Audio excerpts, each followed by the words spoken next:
Assalamu alaikum dear students. Welcome to the 10th lecture on public finance, MPA405. We have talked a lot about like role of the government, and maybe 10th lecture or maybe like some part of the 11th, or we will try to finish this topic. Over here we are basically discussing the role of government and the political process and different aspects of it. Now in the last lecture we discussed the uniqueness of an political outcome. Before that we were discussing that whether in the majority rule what would be the outcome. So we discussed that the median voter would be the outcome, and his preferred outcome would be the outcome which would come under majority rule as a political equilibrium. Now moving on, also in the last lecture we discussed that about uniqueness and cycling and the concept of cycling. Under uniqueness we discussed that in certain cases the majority rule might not come out to be unique political outcome, because it also depends on the way the alternatives are placed against each other, and way the two, for example, maybe there are three alternatives and they are paired along, and when they are paired the results might differ because of the preferences of the individuals. Now based on that we discussed two types of preferences, the single peak preference and the multiple peak preference. Now the multiple peak preference, single peak preference was the case in which an individual would choose or maybe rank a preference, and the further away he goes from his preference, his first choice, he would be worst off. But in case of multiple peak preference, there are certain kinds of individuals who might prefer the two extremes, and we also discussed in this scenario that in that case as further he moves from his first choice or his first preference, he would be worst off, but as he moves on he would be better off again. So multiple peak preference was might be the cause of uniqueness and cycling, and based on that we did a sort of an experiment where we had three individuals, three voters, and we had a table of their preferences ranked based on the firework displays per year. They had a choice of opting for one firework or two or maybe three fireworks per year. So in that case we had certain elections, and the elections based on we paired those options, like in the first pair or maybe in the second pair we had one firework display and two firework display, and we asked the voters to vote for that. Then we had two firework display and three firework display, and the voters again voted for that. And then we had one firework display and three firework displays, and we again saw what was the voting outcome. But the results were very arbitrary, and none of the outcome was unique in terms of the political equilibrium, so no decision was made. And based on that we concluded that the results were very disturbing because it all depended upon how we place the alternatives together, but like the order of the alternative might change the outcome of a political equilibrium. And then we also concluded that maybe if one of the alternatives is taken out or another alternative is added, the political outcome would again, or the political equilibrium will again change. And this was very disturbing in terms of the public choices that come up in our everyday life. Now based on that we also discussed Arrow's impossibility theorem, which said that it would be impossible to reach a unique political outcome under a given rule if certain set of conditions are fulfilled, as well as people would not be able to rank their preferences in terms of completeness and transitiveness. Now what were those conditions which if are all fulfilled, then the outcome would be impossible. One of the conditions was no dictatorship, so that would mean individuals are not being forced to vote to cast a vote other than their preferred outcome. The second condition was, for example, now the ratings do not change if alternatives are changed, and there were like few conditions, and one of the conditions was that the preferences are transitive. Now if all those conditions were met, then in that case it would be impossible to reach a unique outcome. Now we kept on discussing the multi-peak preferences, and we defined multiple peak preferences as the cause of this cyclical phenomena, and for that we actually, in the initial example through which we tried to understand the concept of multiple peak preferences or multi-peak preferences, individual B was allocated a preference which was multi-peaked, and we showed that graphically, that his first choice was 1, then his second choice was 3, and then his third choice was 2, and causing like 2 peaks on the graph. Now based on that, we did another experiment in which we changed the preferences of individual B, or rather we can say that we changed the individual B with a new individual who had single peak preferences, and in the end we came to a unique political outcome or equilibrium, which was like the median of the choices. Now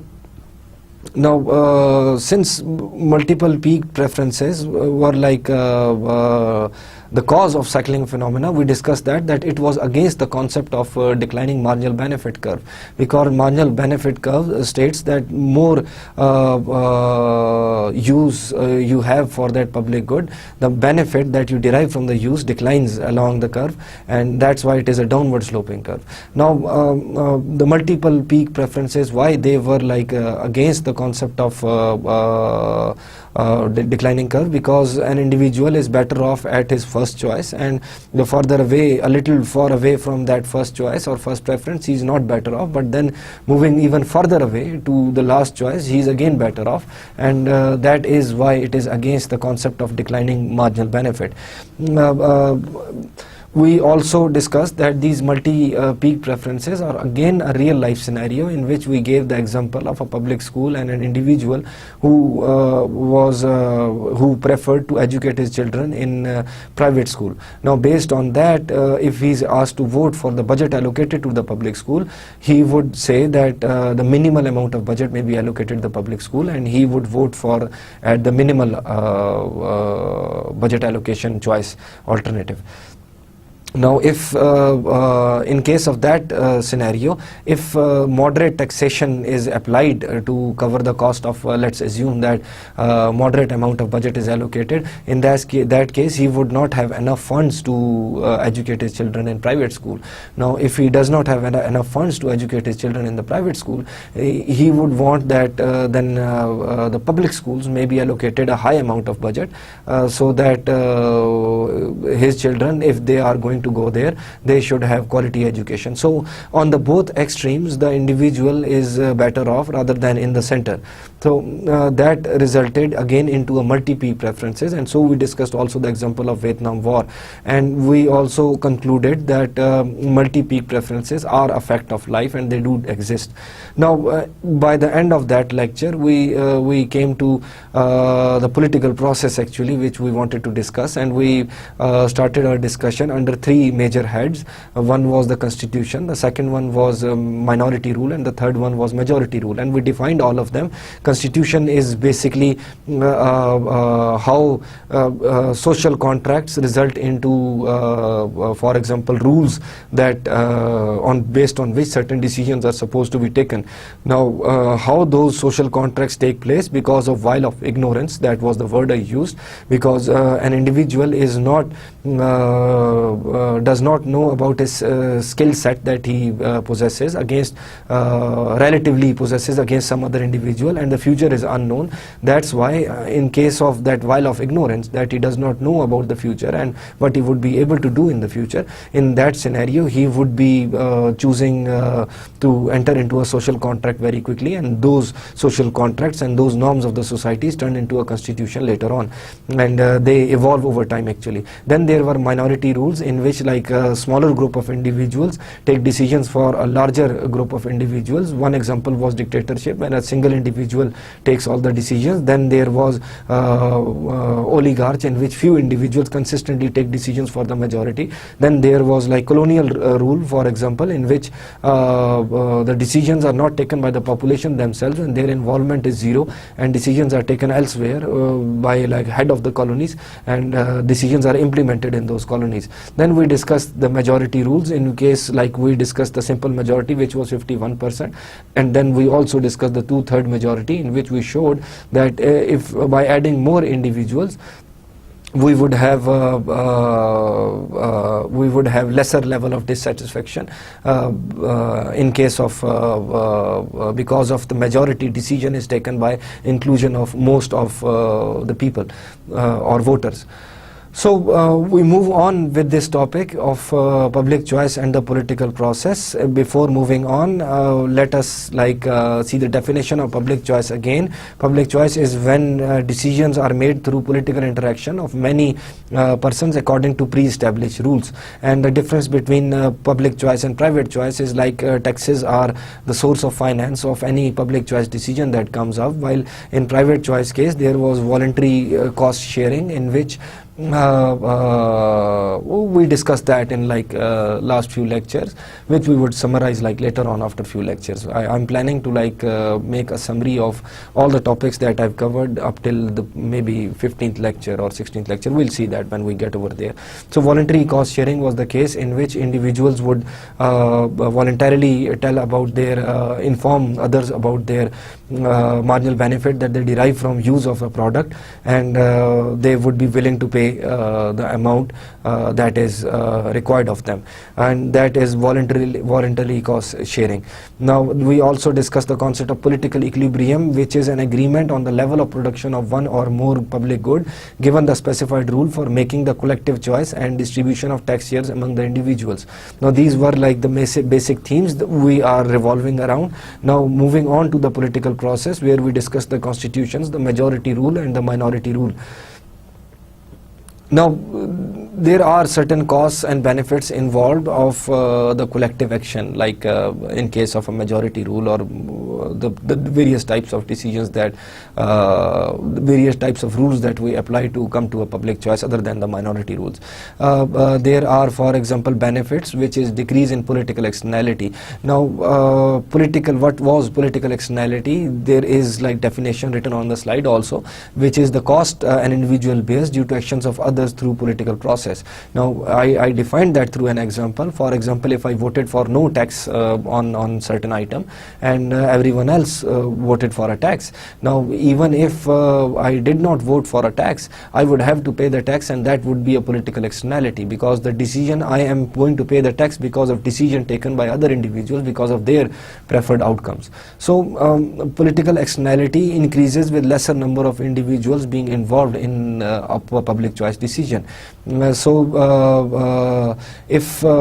in that case, let us continue with an example. For example, unanimous decision. Now a unanimous decision would be a case where everyone would have to, the public choice decision would be taken based on every individual's consent. If even one of the individual vetoes against that decision, then in that case there would be a there would be no decision in that scenario. So unless everyone agrees, there won't be any decision. So in that case, there are no political externalities. But in the example that we discussed earlier, for example, the three choices of fireworks with three voters A, B and C, or for example, before that we discussed like hiring of security guards when there were 7 individuals voting for the number of security guards that are supposed to be higher, there are always certain individuals who are who would be getting less than what they want, and there would be certain individuals who would be getting more than what they want, and that would be a political externality. And lesser number of individuals involved in the voting process or in the rule through which the decision is being taken about that public choice or the supply or production of the public good, higher would be the level of dissatisfaction. Then if this was the only case, if this was the only cost involved in terms of political externality, then unanimous decision would be an ideal scenario.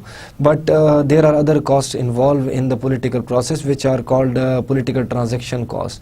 These are the costs which are involved in terms of the value of time and the resources spent to reach to a public choice decision. Now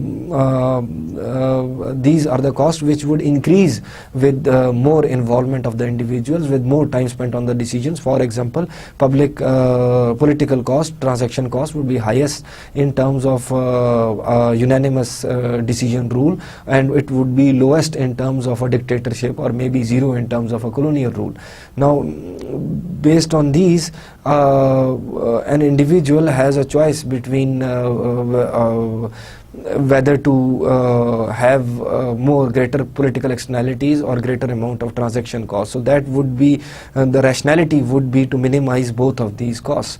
Now coming to cost and benefits of collective action, efficiency gains from internalization of any external effects, like we want to reduce the political externality, and we want to internalize, to reduce a political externality would mean to internalize the political externality. So if we want to internalize the political externality and we want to reduce the number of people who are being affected by that decision, in that case one option is that, and the second one is newly generated political externality, because now when there would be other individuals, when we take a new decision, there would be other individuals who would not be satisfied with that decision because they had voted against it, but they had to abide by it because of the rule that is being applied, and plus the transaction cost. So every time individuals need to consider both of these costs while evaluating future outcomes, while evaluating their preferences, while evaluating the gains from this collective action.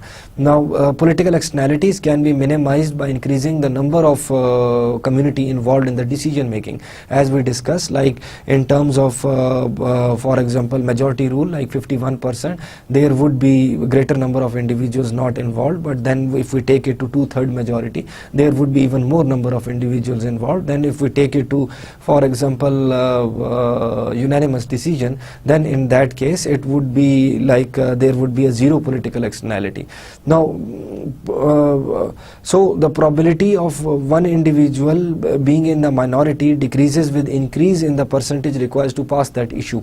So that would again mean the same thing, like if majority rule is 51% as against the majority rule is 2/3, then in that case the probability of an individual being in the smaller group whose decision was not the preferred political equilibrium, whose preferred outcome was not the political equilibrium, then in that case that probability would reduce, because the minority would be the individuals who would not be accepting that decision. Let's assume there is, for example, a new tax being levied on for example electricity, and the decision rule is 2/3.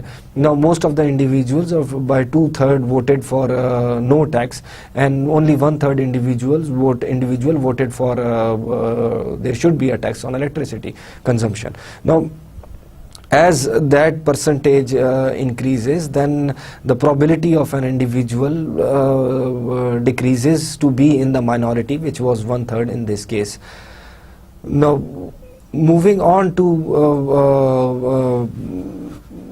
to explaining these concepts, Political externalities are zero in terms of unanimous decision, which I have discussed time and again, and I hope now you understand that why in case of unanimous decisions the political externalities are zero. That is because all the individuals, the unanimous decision rule is that the decision would be accepted when all the individuals are on board with that decision. That would mean if everybody says yes, the tax should be levied, only then the tax would be levied, because everyone has a veto power. So any individual who feels that the marginal benefit of voting yes is less than the marginal cost, then he would veto against that decision. So since the decision would only be taken, since every individual would be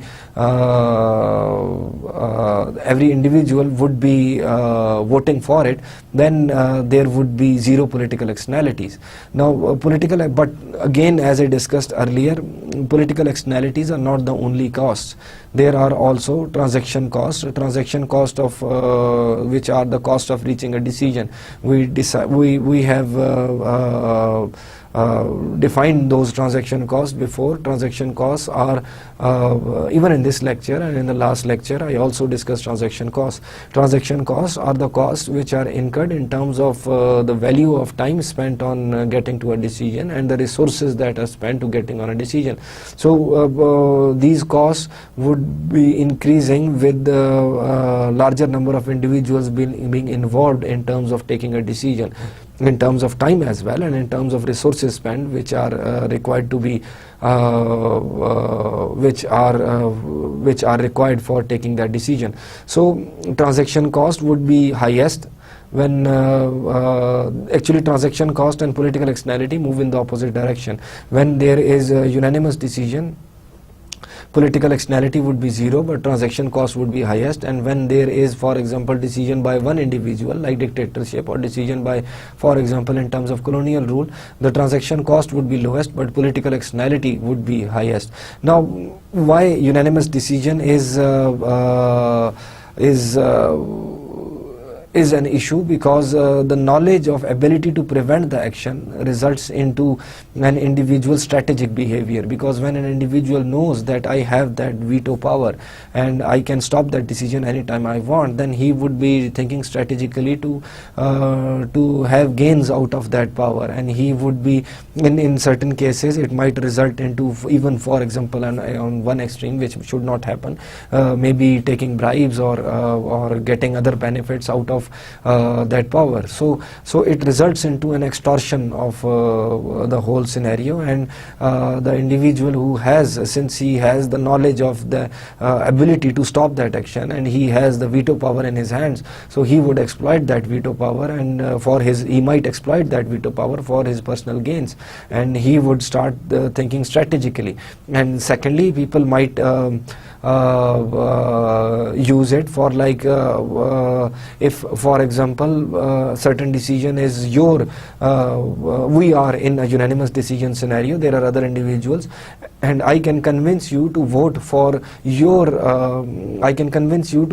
my preferred outcome if you would vote for if I would vote for your preferred outcome. So we can also conduct under the table deal for that, and I can convince you so that if you want your preferred outcome, then in the next voting, if I want my voting preferred outcome, then we can vote for each other also. So that knowledge of ability to prevent an action through using the veto power in case of unanimous decision results into individuals exploiting each other. Now, what is the rational choice? I have discussed that again and again, and I hope now you understand that why we need to minimize political externality and transaction cost. Both of them are moving in the opposite direction in terms of the rule that we are using. So the preferred choice would be a rule which would minimize the political externality as well as the transaction cost. I hope now I do not need to again explain the concept of political externality, and I do not need to again explain the concept of transaction cost. I hope you understand that, but still I would again narrate them just once.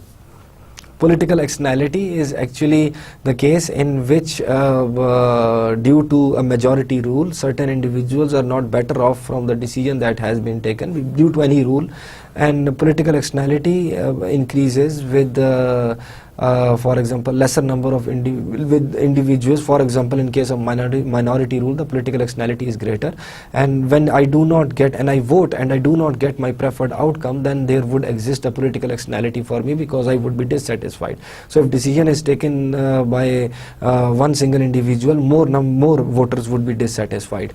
And in case of transaction cost are the costs that are involved in terms of value of time and in terms of resources that are utilized to reach a decision. Now political externality and transaction cost move in opposite direction, because if there is a unanimous decision, political externality would be zero because everybody would be happy, and if but the transaction cost would be higher because of the resources employed to convince everybody to vote for that resolution, then in that case the cost would be very high.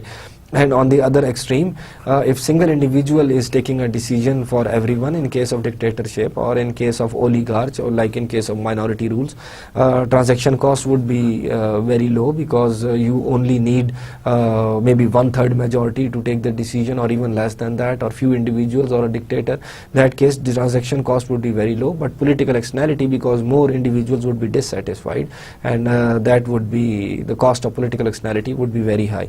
Now you cannot generalize these rules, but we can say how individuals would behave. Now extreme preferences, for example, individuals in extreme cases may choose majority rules, and majority rules would be for those cases in which there are extreme preferences of the individuals, that for example we want a tax and we do not want a tax. Now these are two extreme cases in which majority rule would be required, and individual would be safer in terms of if his preferences are extreme. Now in case of there is an individual who has higher opportunity cost of the time that he allocates to that decision process, then he may choose minority rule, because minority rule, in case of minority rule, the political transaction costs are very low because decisions are taken quickly, and if certain individual considers that his time is very valuable and there is a high opportunity cost of time, and in case of majority rules and in case of unanimous decisions, a lot of time is spent. So in that case, that individual would may choose a minority rule. Now here are certain possible alternative methods in which decisions are taken, like unanimity. Unanimity would be the case in which every individual, we would discuss them one by one. Unanimity would be the case in which everyone has to agree. Then there is relative unanimity, like 2/3 and 7/8, and that would be the case in which the decisions in which more number of both of these cases would be more number of individuals are being involved in that decision, and there are less political externalities. Then there is plurality rule. More than 3 outcomes are possible. Point count voting enables voter to register the intensity of their preferences, and instant runoffs, and these last 2 or 3 are very interesting cases, and we would discuss them one by one and explain them how they work. Unanimity is the outcomes of unanimous decisions are the only Pareto efficient changes would be approved, because if the decision would be accepted in which everybody would be better off, because even if a single individual is not better off, he would have the veto power. For example, there are 7 individuals, and we discussed the example of hiring security guards. And if there are 7 individuals and they start voting, in case of majority rule, they ended up with 4 security guards. But in this case, for example, if there was a unanimous decision, then only in that case there would be Pareto efficient changes, because if it was unanimous decision, I discussed that only 1 security guard would be hired. Why? Because on the second security guard, individual A wanted no more security guards. So if even a single individual votes against it, then that decision won't be accepted. Now based on this, that unanimity results into Pareto efficient changes only, and everyone is better off, and there are zero political externalities. It was highly recommended by a 19th century economist, Wicksell. He was basically a 19th century Swedish economist, and he also said that in order to reach to a decision, his requirement that he created was that equal distribution of income was a condition, because if equal distribution of income was not there, only in that case there won't be any changes approved at any case, because if initially everybody has the same level of income, then they would be voting in terms of unanimity. But if like few individuals has there is, like for example, distortion in equal income distribution, certain individuals have more income, then any resolution placed up for redistribution of resources or redistribution of income, then in those would be vetoed every time. So that was a condition recommended by Wicksell, and he was for unanimity or unanimous decisions, because those were Pareto efficient, and those were like with zero political externalities. Now there was like distribution of tax share according to marginal benefit. That is again an outcome of unanimous decision, because the tax share would be distributed in terms of marginal benefit, and every individual would mention their marginal benefit. Then they would trade for votes in terms of tax share and benefits. Because why trade of votes in terms of tax share would take place? Let us consider, because if we consider that we avoid the strategic behavior in this scenario in case of unanimous decision, which we discussed earlier, if assume that every individual voluntarily expresses his marginal benefit and in terms of dollar values, then that would be the case where the distribution of tax share would be in terms of according to the marginal benefits. Now what would happen is that individuals would start to trade their votes, and there would be cases when certain payments would be made in terms of the benefits that an individual extracts from that decision. So people would try to purchase each other votes, and there would be, so that is why it is mentioned over here that trade of votes in terms of tax share and benefits. Like if in my case, if my tax share is less than my marginal benefit, I would vote for that decision. But if, for example, my tax share is greater than the benefit that I'm deriving from it, or in other words, marginal benefit is less than the marginal cost, I would not vote for it. Like marginal private benefit and tax share, I'm talking about the private benefits, not the general.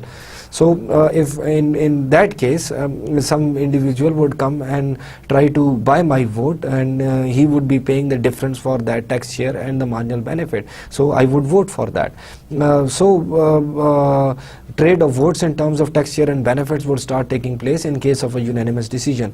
Now it has a high transaction cost, of course, because we already discussed that the resources are high political transaction cost, in other words, because again political transaction cost are the resources that are employed in terms of value and in terms of actual resources employed to reach a political equilibrium, and those would be highest in terms of unanimity or unanimous decision rule.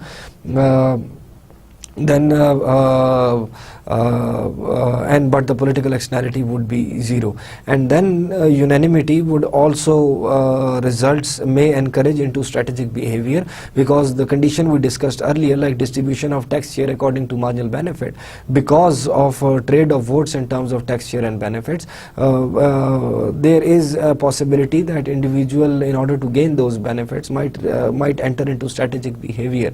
And even if my marginal benefit from the use of that public good is higher, I would portray it as lower, so that somebody would come and buy my vote. and just having the knowledge or that I can veto and I can stop that outcome, that would result me into taking up the strategic behavior and trying to extract certain political gains out of it, or non-political gains, even financial gains out of it. Now, distribution of tax share according to marginal benefit would again this unanimous decision, but the outcome would be where all the marginal benefits would sum up equal to the marginal cost, and the decision would be Pareto efficient, and it would be the most efficient outcome where political externalities are zero. Now we discuss the second scenario, which is not exactly a unanimous decision, in which not everybody has to agree to pass that resolution, but maybe 2/3 or 7/8 sort of majorities would vote for it, and these are termed as relative unanimity over here. Now again, there are high political transaction costs, because there is no doubt that it is not a unanimous decision anymore, but agreeing it is almost a unanimous decision. That's why it is termed as relative unanimous decision over here, in which case there are like 2/3 majorities, and only you have to convince 2/3 of the, like out of 3 individuals, you have to convince 2 individuals to vote for it. Now that seems fine, like in that case, because there are only 3 individuals. But when there is like for example, a resolution to be passed in Pakistan's parliament, it requires 2/3 of the majority, and 2/3 of so many people is like a lot. So that's why there are high transaction costs, because the cost and the time that is required in terms of the resources and the time, the total cost or the political transaction cost is very high in case of relative unanimous decisions. But the advantage is that there is protection of rights of the minority. Now how there is a protection of rights of the minority? Because now the minority, if it was like for example simple majority rule 1/3, then minority can be sidelined, or if it is like unanimous decision, only then minority can have its vote. And so coming down from unanimous decision to a 2/3 or like 7th, 8th of majority, that would have the rights of minority to be listened to, and their rights would be protected, and they can vote for a decision to be, they can like take sides on this and influence the political equilibrium in this case. Now in this case also, the tax shares would be equal to marginal benefit. Now we also discussed that it is very difficult to take certain political decisions, in fact take all the political decisions. If we involve all the citizens of a country and ask them to vote for it, it would take a lot of time, and the process would be very slow and very costly. So what happens is that there is a government which is representative of the people, and those elected parliamentarians or the policy makers are representative of some group of individuals, maybe based on the region, or maybe based on the regions, or maybe cities or villages, or urban or rural areas. And now they represent you, and they are supposed to look after your interests. So when you vote for them, you vote for them because you consider that their mandate is much closer to or same as your preferred outcomes in terms of general scenario. If you want increases in tax rates, you would prefer the guy who would be mentioning the increase in tax rates in his political framework. If you are for a decrease in tax rates, then you would be favoring the guy who would be or the candidate who would be opting for decrease in tax rates. So it is assumed that individuals rationally choose the political candidates, and when they rationally choose the political candidates or the selected parliamentarians, when they enter the parliament, they take those decisions which are like are much better for the people who have voted for them or their general community. So this representation process reduces the cost, and when the decisions are taken through them, the transaction costs are much lower as compared to the decision by each and involvement of each and every individual. So those political candidates or those elected parliamentarians or policy makers would be considering the marginal benefit and marginal cost of each and every decision, and they would be taking a decision where they would consider that marginal benefit is equal to marginal cost, and we would come to this marginal benefit and marginal cost calculations later on when we would discuss the government expenditures, but I guess this is sufficient to understand the concept that in case of 2/3 and 7/8, which are relatively unanimous sort of a mechanism rather than just a simple majority rule which was 51%, and in this case the candidates who are opting for any decision of or any production of a public good, they would be equating the tax share to the marginal benefit. Then there are plurality rules where there are more than 3 possible outcomes. Now let us look at the slide. Now there are 3 or more alternatives, and in the presence of multiple peaked preferences, there is the phenomena of cycling which we discussed earlier.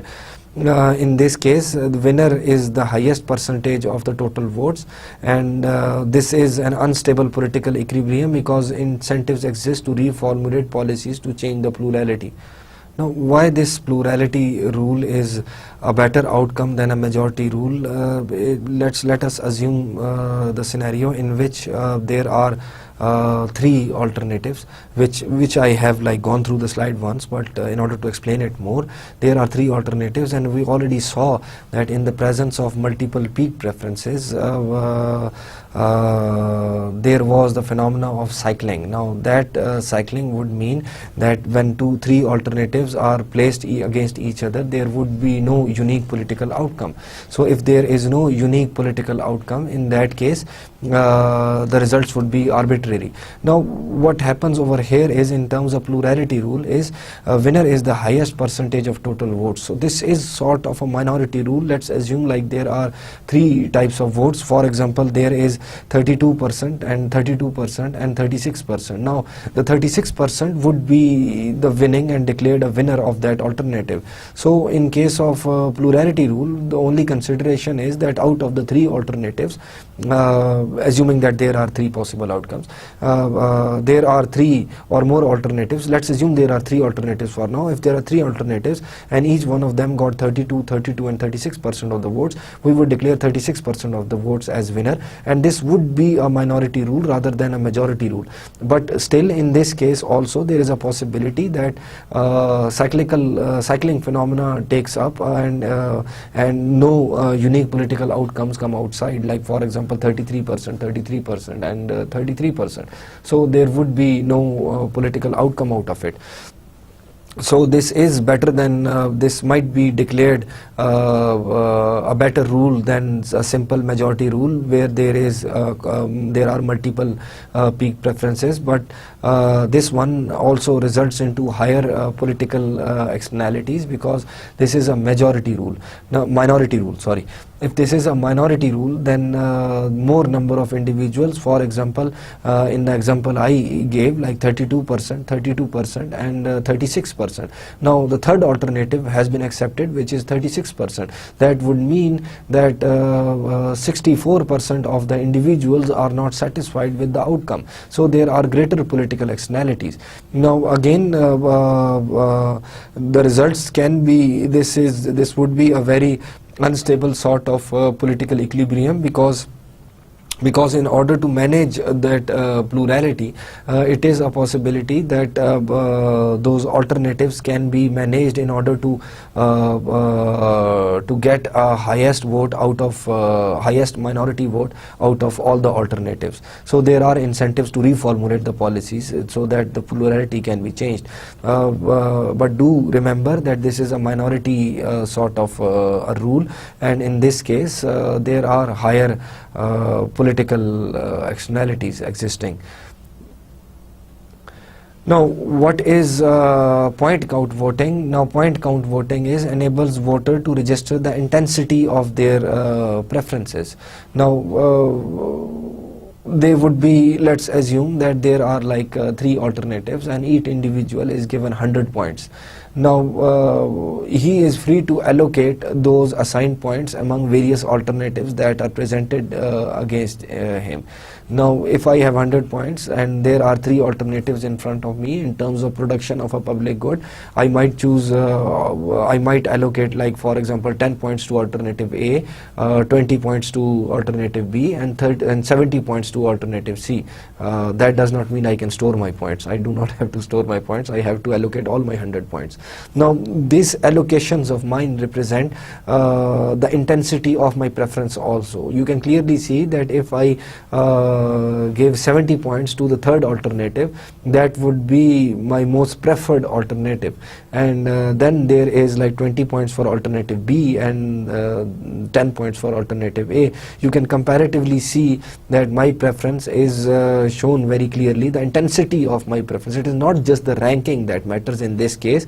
In case of point count voting, ranking would be A is greater than B and B is greater than C, and I just rank those in terms of my preference. But point count voting also shows the intensity of my preference. It also shows how much I desire that alternative. So I'm free to allocate my assigned points among various alternatives. In the end, the alternative with maximum points is chosen. Now this also serves to protect rights of minorities with who have a strong feeling for an issue. In this case, there is a possibility that, for example, a certain group of minority has, for example, maybe a certain industrial pollution issue, and a group of minorities have strong feelings against that. They might allocate all their points to an alternative where a bill is being passed to tax to tax the industrial pollution. So in that case, this also serves their rights, and they can show their intensity of the preference. Now again, in this scenario also, because an individual knows the importance of his or her points, then there is chances of strategic behavior. An individual would start to trade points with each other, that okay, I give so many points to your preference only if you give so many points to my preference. I would maybe give 20 points or 30 points of mine out of 100 to preference B, just because I've convinced a certain individual XYZ to give 30 to 40 points to my preference, which was C. So there are chances of strategic behavior, and I can also gain additional benefits out of it in terms of there is a risk of markets for points. People would start, even if like I am indifferent among the 3 alternatives and I'm not interested, I do not have strong feelings for any of them, then my points are with me and they are available for sale in the market, and that would result into creation of markets for the points. And maybe I can convince some individual to vote for me in the future if I allocate my points to his preference right now, or maybe I can take a financial gain out of it and sell my points actually in sort of the market that has been created. Now moving on, there are instant runoffs. Now instant runoffs, actually in terms of, for example, plurality of votes and in terms of majority rules, there are again, if there is a tie and there is a costly runoff elections, which are again, there is a cost of doing the elections again. Now this instant runoff is a very interesting scenario in which it is actually used in Hawaii for their state elections. These are not used in any federal elections, but they are used in Hawaii for their state elections. Now what we do is that for example, there are 3 candidates and who want to be, for example, governor of the state. And what I do is, what every voter does is that they rank those candidates in terms of their preference.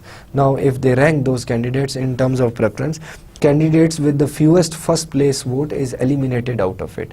Now what happens is, let us assume that if my candidate has been eliminated, my voting would be retabulated, and my second choice would now be my first choice, and then again the whole process would run. This is a very simpler scenario in the presence of computer programs who can actually retabulate all the changes very quickly. So what is happening is that I am showing my preference, I'm ranking the candidates in terms of my choices, and when I rank them in terms of my choices, and if for example a certain candidate does not get enough first point votes, or with the fewest, like for example there are three candidates, one gets for example 100 votes for the first place, the other one gets 90 votes for the first place, and the third candidate gets 89 votes for the first place, or preference in terms of the choice. The one with the 89 votes for the first place would be eliminated out of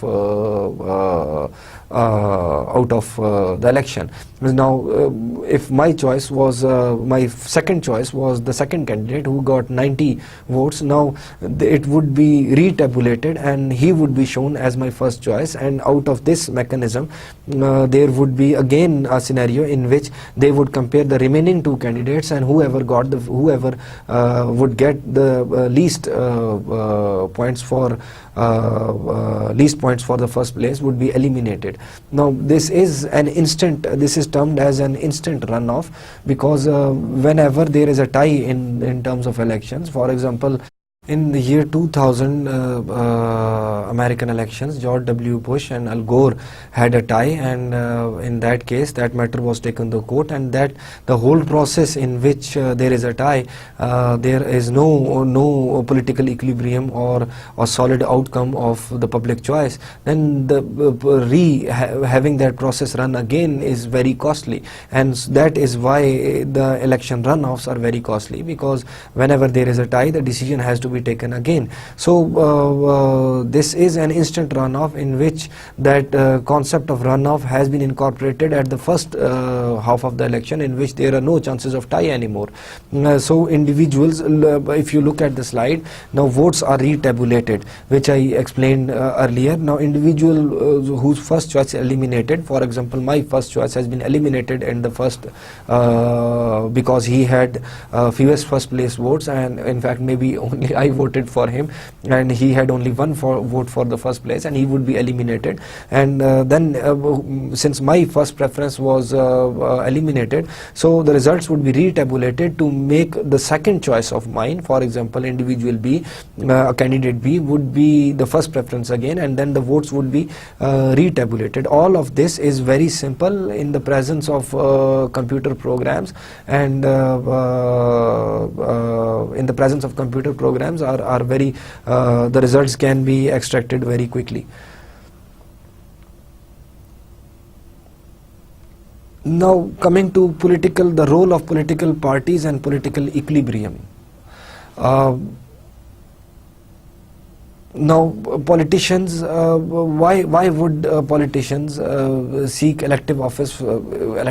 Why do they want to be elected? There can be a variety of reasons for that. Maybe they need power through which they can govern the whole country. Maybe it is a matter of prestige for them, and maybe they have desire to serve the community. All of these reasons result into an politician's desire to be elected in the office, or to be a part of people governing the country. Now politicians having similar ideas, similar thought process, similar mandate grouped together, and they form political parties. Now these political parties have a very influential role in the whole political process and the whole political equilibrium. These political parties are basically vote maximizers. What they want is the maximum number of votes for their political party, so that party is most of its candidates enter the office. Now how would they maximize their votes? For example, in terms of, there is an example over here, there is a beneficial program for the minorities, and they would announce that program, and in order to finance that program, they would like for example spread the cost of that program on the majority. Now maybe for example we say that let's assume there is Benazir income support program. That Benazir income support program is for the lower class of individuals individuals, the poor individuals or lower income segment, and in that case, in order to finance that program, they would be taxing the rest of the population. So the burden to finance that program spreads along on the majority, and that is how they might also use this to maximize the votes. If parties can be scaled on the quantity of government activity, let us consider like two extremes. In USA there are conservatives and there are liberals. Now we want to consider, because the scenario is very complicated, like there are variety of individuals and variety of political leaders in a single party. Not all of them do have a same set of principles or the same set of ideologies or same set of policies. They are very diverse class of individuals within a single party. But if we assume only one characteristic, we assume the level of government activity in the economy, then we can term two sort of parties. One would be conservatives who want minimum political intervention. There would be liberals also. Liberals would be who want maximum political intervention in the economy, government activity in the economy rather. So if we rank the two individuals, then there would be two extremes. One extreme would be those people who would be voting for conservatives, who want minimum government intervention in the economy. Then there would be individuals who would be voting for liberals, and those would be individuals with maximum government intervention in the economy. So in this scenario, it is possible that the individuals who prefer the extreme positions, either on this side or on that side, would prefer those political outcomes.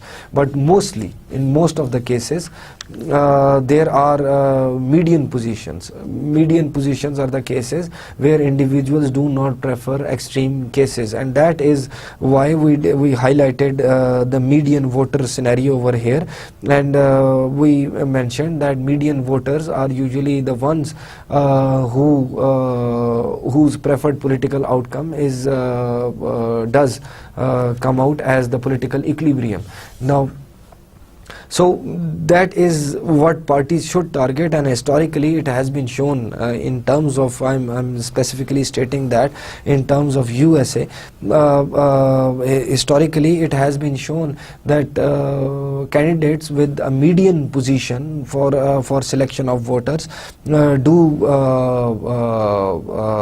select or do get elected. So median position is what most of the political parties are targeting or should target maybe.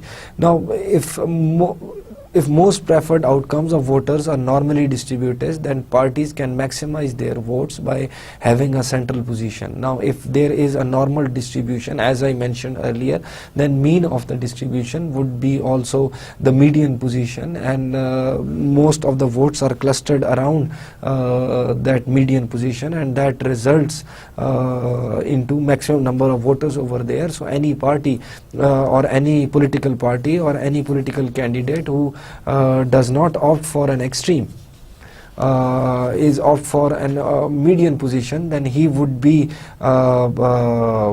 getting more number of votes. Now this can be shown over here in this graph, the median voter and the political platform. The choices of or the stance of the political candidates is termed as political platforms over here. Now there is an output of government good, assuming that there is a discussion on that there is a discussion on how much output of government good and services are to be provided per year. Now there are on the y-axis there is net benefit that each voter derives out of it. Now it is shown that there is a median voter whose net benefit is maximum at the point where the quantity of output of the public good and service per year is Q star. Now that median voter would be the most ideal ideal voter because to target, because on his left hand side there are equal number of voters and on his right hand side there are equal number of voters. We have discussed the importance of the median voter, and we have discussed that in our example that median voters preferred outcome is the outcome which is usually the political equilibrium and in terms of the majority rule. So over here the median voter may be XYZ, his net benefit is maximum, and the output that of the government good and service per year that he demands is Q star. So in this case, since all the voters have single peak preferences, so the median outcome would be the political equilibrium. So it would be ideal for the political parties so that they set their political platform or their political stance in terms of this, targeting this median voter, showing that convincing or a stance which would be deriving the most number of votes out of the majority. Now, assuming this, if we assume that number of voters are normally distributed on terms of output of goods, government goods and services per year, so in that case choosing the median voter would be the ideal scenario, because if it is a normal distribution, then median voter would be also at this mean position, and a political party targeting this level of the government output or this level of the government activity and not the two extremes, which is like liberal and conservative sort of stance, then that political party or candidate is expected to get maximum number of votes out of it. Over here we end this lecture, because then there would be more discussion again on the political process, and I hope I can end that in, I guess we would end that in the next lecture inshallah, and we would proceed further with government revenues and government expenditures after that lecture. So before I leave and I say goodbye, I would prefer to summarize this lecture once. I have established, I have an idea that summarizing through slide by slide would be more beneficial for you, and that gives a review at a faster rate what we actually discussed. In the start we discussed the public choice, which is when decisions are made through political interaction of many persons according to pre-established rule, and now we were discussing the rules actually. Then we discussed the political equilibrium, which is an agreement on the level of production of one or more public good given the specified rule which we are discussing for making the collective choice and distribution of tax shares among the individuals. Now, why I keep these two slides always in the lectures of political process and public choice, because these are the slides on which we are basing our foundations, the basic definitions which I want to be imprinted in your mind, that what is public choice and what is political equilibrium. Now, in this lecture we were specifically discussing what would be the cost and benefits of collective action, and we discussed that in terms of benefits there is we target decrease in political externalities, because when there is collective action, more number of individuals are involved, political externalities are reduced. And in terms of cost, the cost is an increase in political transaction cost, because greater the number of individuals, more cost is required to in terms of time and resources is required to get to a decision out of them.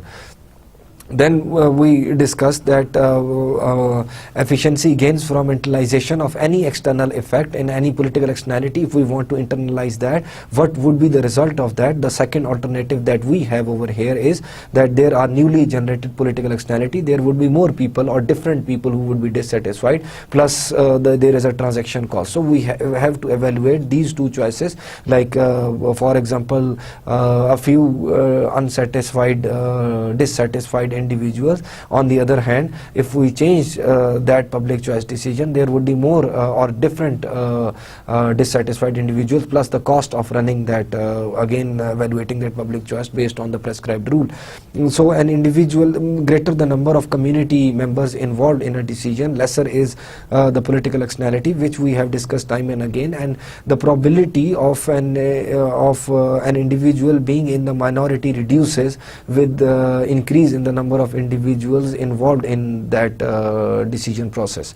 We discussed the political externalities in terms of unanimous decisions. We discussed the rational choice. The rational choice is the rule that would minimize the political externality as well as the transaction cost, and then we move on to various possible alternatives.